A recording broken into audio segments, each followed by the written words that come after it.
Last week, India became the 26th country in the world to launch a central bank digital currency or a CBDC pilot. Worldwide, 112 countries have shown interest in a CBDC. 2 countries have shut their projects, whereas 2/3 are in the research and development phase. India is among the handful of countries that have started a pilot and are on the way to launching a digital legal tender. On the first day, tokens worth 1.71 crore rupees were created. Although minuscule compared to the currency in circulation, the pilot paves the way for more extensive implementation for everyday use. But what necessitated a digital rupee? Unlike most other countries, India developed a full-scale payment system called the Unified Payments Interface or UPI, which is growing in market share. So how would a digital rupee change the game, and how would it be different from what exists today? There are certain advantages to a central bank digital currency which the current framework cannot address. A CBDC is based on a distributed ledger technology which makes it safer than the current system. Does that mean no more hacking? Not really. Hackers can steal money from your account, but they cannot bring down the whole system because each transaction constitutes a separate block.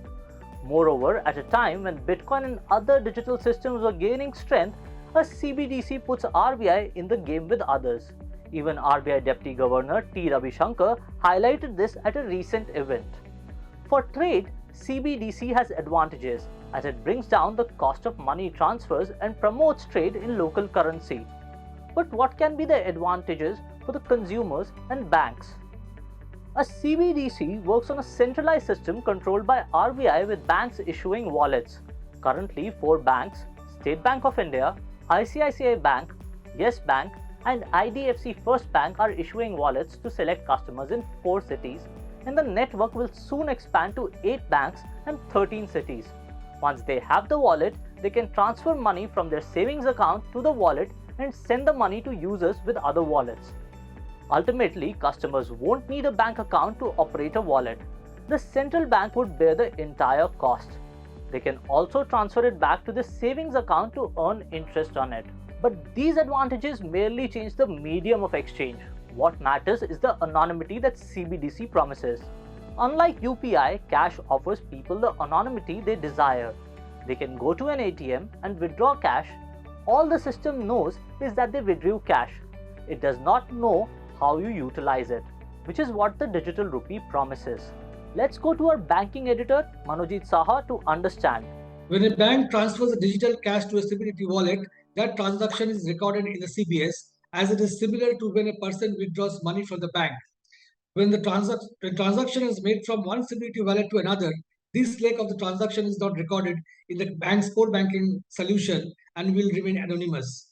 But even between the wallets, there are digital trails of transactions. RBI is working to put in a mechanism to erase this digital trail also. The aim is to mimic or replicate the characteristic of a physical cash in digital currency, including anonymity. But this still leaves a lot many questions unanswered. Any token leaves a paper trail, so how will RBI erase all transactions, and will it keep any in case of suspicious accounts? We talked to Naveen Surya of the Payments Council of India to understand. A real anonymity like a physical currency would be extremely difficult in a product like CBDC. So we have to understand that in a retail side, definitely there will be transactions once the, let's say, e-rupee is issued to the end customer. And if that end customer is using between different customers, that leg may not have actual details or let's say full details of who are doing these transactions, which happens in physical cash also. But let's understand, because it is digital, you'll always have a footprint. Anonymity is not the best case or a use case for e-currency, right? For that, you have a physical currency in any case. So somewhere, I think we're expecting a particular feature of currency to be delivered in a digital platform, which is probably not possible. I don't think purging data is the right solution, because when you do something on a DLT or a blockchain, you're supposed to maintain the record, right? Maybe you will not link it to identity, but you will have some trail definitely.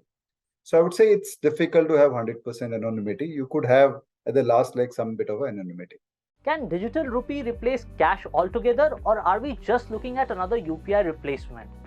Or will the initiative just remain a commercial success? Surya says physical cash will play a different role. Tech-savvy people will adopt digital, but they are not in the competition with each other. He also highlights that chances of its retail success are 100%. Digital rupee is a perfect balance of both worlds. If you like this video, share it and subscribe to Business Standard.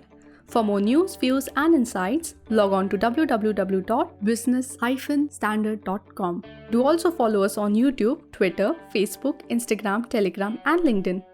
I am the blue of the limitless sky.